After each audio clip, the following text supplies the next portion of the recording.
Hello नमस्ते जय Hind. This is Prasiddh Das and welcome you all to my YouTube channel as well my Facebook page. आज का video हम करने वाले हैं 9/11 यानी जो टेररिस्ट अटैक हुआ था यूएस पे।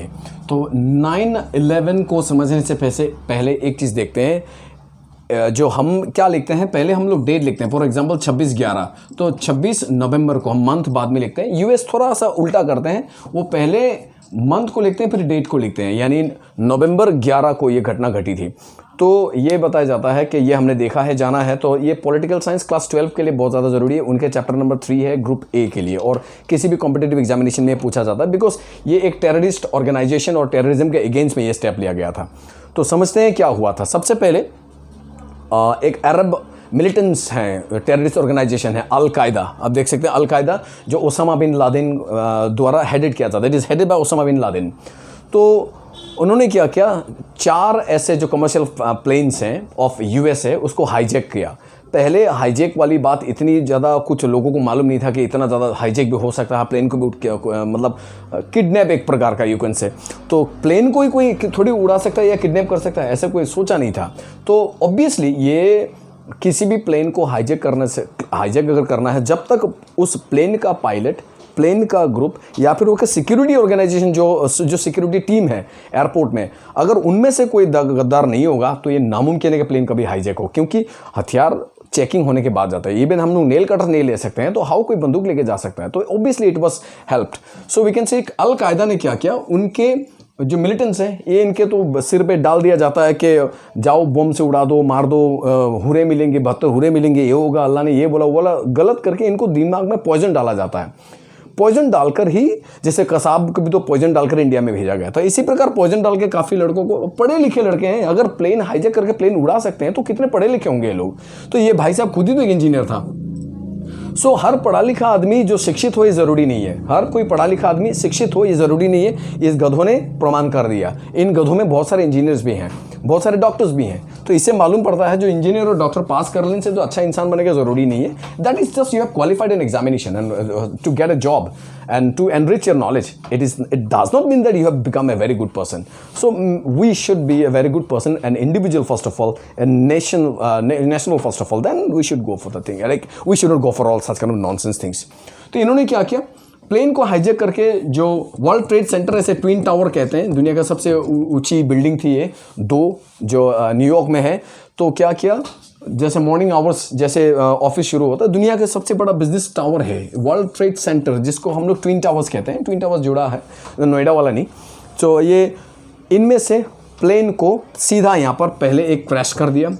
उससे पहले कि लोग समझ सकें क्या हो रहा है, क्या हो नहीं, मतलब अचानक क्या हो रहा है, अचानक इतनी बड़ी बिल्डिंग पूरा क्रैश होने लगा, तो सेकंड प्लेन आकर इस पर मार दिया। तो जब प्लेन आकर एक फ्लोर को उड़ा दिया ऊपर से, तो ऊपर का ज़्यादा जितना फ्लोर है ये सारा इस पर क्रैश हुआ, सारा का सारा नीचे आ गया। In this way twin towers जो World Trade Center completely turn into rumble, turn into devastation, खत्म हो गए। जस्ट इमेजिन कीजिए, हज़ारों लोग यहाँ पर थे काम करने वाले, अप्रॉक्सीमेटली सब कहा जाए 3000 US civilians including other civilians, जैसे इंडियन भी वहाँ पर थे, बहुत सारे इंडियन भी तो वहाँ पर काम करते हैं। तो यूएसए का तो आधा जो दिमाग है ना, वो आधे इंडिया से ही जाते हैं। जितने हाईटेक, जितने ऊपर के ऑफिसर्स हैं, चाहे वो हमारा सिलिकॉन वैली में जितने 35% जो हाई रैंक ऑफिशियल्स हैं, माइक्रोसॉफ्ट से लेकर सब जगह पर, वहाँ पर इंडियन ही मिलेंगे। तो ये दिमाग सारे यहाँ पर थे, पढ़े लिखे लोग, हज़ारों लोग थे।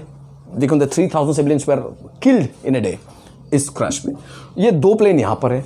तीसरा प्लेन क्या हुआ, उनका पेंटागन में जाकर गिरा। पेंटागन क्या है, उनका यूएस का डिफेंस डिपार्टमेंट का मेन हेडक्वार्टर है, वहाँ पर जाकर तीसरा प्लेन वहाँ पर क्रैश किया।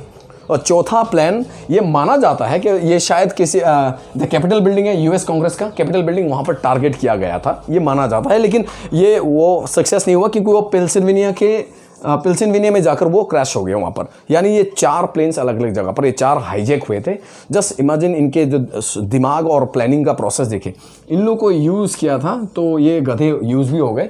तो पढ़े लिखे होने के बावजूद इतनी बड़ी घटना की, हज़ारों लोगों की जान लेकर कौन सा धर्म पालने जा रहे थे, कौन से भगवान को खुश करने जा रहे थे, इन गधों को ही मालूम है। इन गधों को कितने हुरे मिली, 72 मिली ना 72,000 मिली, गधे ही बोल सकते हैं।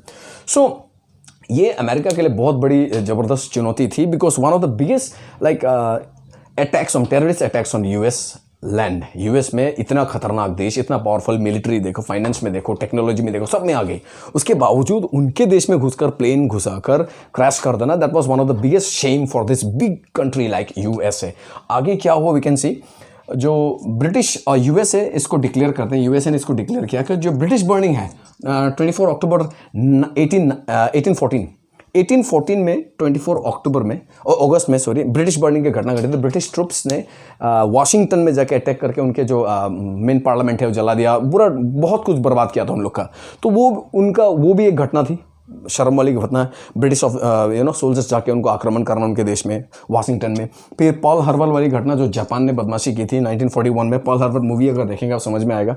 वर्ल्ड पीस के लिए, इंटरनेशनल पीस के लिए वॉर को रोकने के लिए लेटर आया था, लेकिन जापान के हाथ में जब आया वो उन्होंने फाड़ दी और जस्ट पर्ल हार्बर को अटैक किया। और हज़ारों जो यूएस सोल्जर्स हैं उनको जस्ट इनोसेंट सोल्जर्स थे, वो लोग जस्ट रिक्रूटेड थे, नए थे, उन लोग को वहीं पर मार दिया। तो if you watch the movie you can understand the real story. ये दो घटना यूएस के लिए बहुत बड़ी शर्म और एक बहुत बड़ा दाग था।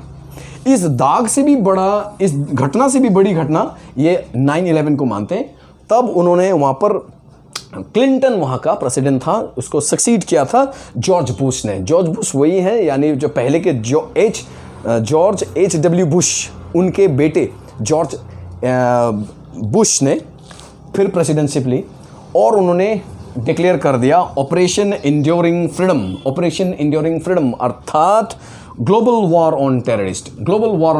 वो बोले कि हम वार डिक्लेयर करते हैं टेररिस्ट के अगेंस्ट में और दुनिया में कहीं पर भी वार इनको हम चुनकर घुसकर मारेंगे, एक को भी नहीं छोड़ेंगे। और उन्होंने किया भी वैसे। इजराइल भी जैसे खतरनाक है, इन्होंने भी किया वैसे। ओसामा बिन लादेन को पाकिस्तान में उसके अब्बा के घर से निकालकर उनको बाद में मार दिया। और जितने इस प्रकार के टेररिस्ट होंगे, गधे होंगे, सारे वो पाकिस्तान में मिलेगा क्योंकि वो उनके अब्बा हैं, वहीं पर रहते हैं। सो आगे देख सकते हैं। तो अलकायदा और ओसामा बिन लादेन को पकड़ने के लिए ग्लोबल वॉर ऑन टेररिज्म और टेररिस्ट को लेकर अमेरिका बहुत ज़्यादा आगे बढ़ गया। तो आगे बढ़ने के बाद क्या हुआ, इन्होंने ग्वांटानामो बे नाम का एक क्यूबा, आप ऊपर देख सकते हैं, ये नॉर्थ अमेरिका और ये हो गया साउथ अमेरिका अगर है तो ये वाला एरिया जो है यहाँ पर आर्किपेलागो ऑफ हमारा कैरिबियन सी है। कैरिबियन सी पे यहाँ पर एक नेशन है क्यूबा, इस तरह से लंबा। तो हम देख सकते हैं, बेग योर पार्डन मेरा मैप बहुत गंदा है। सो यहाँ पर जो कैरिबियन सी है, कैरिबियन सी पे एक नेशन है क्यूबा। क्यूबा में एक आइलैंड है उन्होंने रखा है जिसको ग्वांटानामो बे कहते हैं, ग्वांटानामो बे। यहाँ पर क्या किया उन्होंने, ग्लोबल वॉर ऑन टेररिस्ट के नाम पर बहुत सारे जिनको उन्होंने सस्पेक्ट किया, सभी टेररिस्ट को पकड़ के वहाँ लेकर आते थे, उनको वहाँ पर अच्छी तरह से रिगोरस पनिशमेंट देते थे। लेकिन कभी कभी इससे जो इनोसेंट लोग भी पकड़े जाते हैं। तो इन्होंने प्लान ही कर लिया, तो जो नाम मोहम्मद से है या फिर अली है तो इन लोगों को इन्होंने पकड़ना शुरू कर दिया। तो कहीं पे सस्पेक्ट होता है, पकड़ के वहाँ पर डाल के वहाँ पर उनको अच्छी तरह से वो करते हैं। तो ये भी गलत है, this is not the right वे।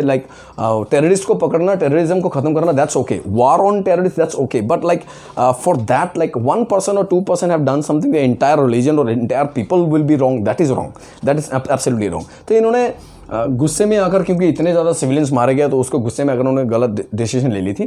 तो वहाँ पर क्या करते हैं, ग्वांटानामो बे पे एक जेल है, पकड़ लीजिए, जेल में डालकर उसको टॉर्चर किया जाता है, उनको बहुत ज़्यादा टॉर्चर किया जाता है।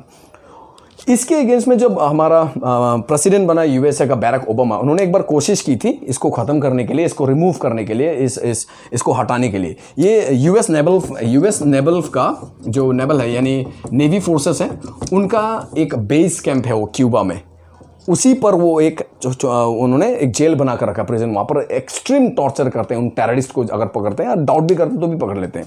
बैरक ओबामा ने एक बार प्रपोजल दी थी इसको हटाने के लिए, but after when he became the president, but US Congress ने, असेंबली ने इसको खारिज कर दिया और नहीं माना, और continue is still going on. So this is Guantanamo Bay and 9/11 attack on US. I hope you people have liked and understood. अगर अच्छा लगे तो जरूर शेयर करना। Have a great day.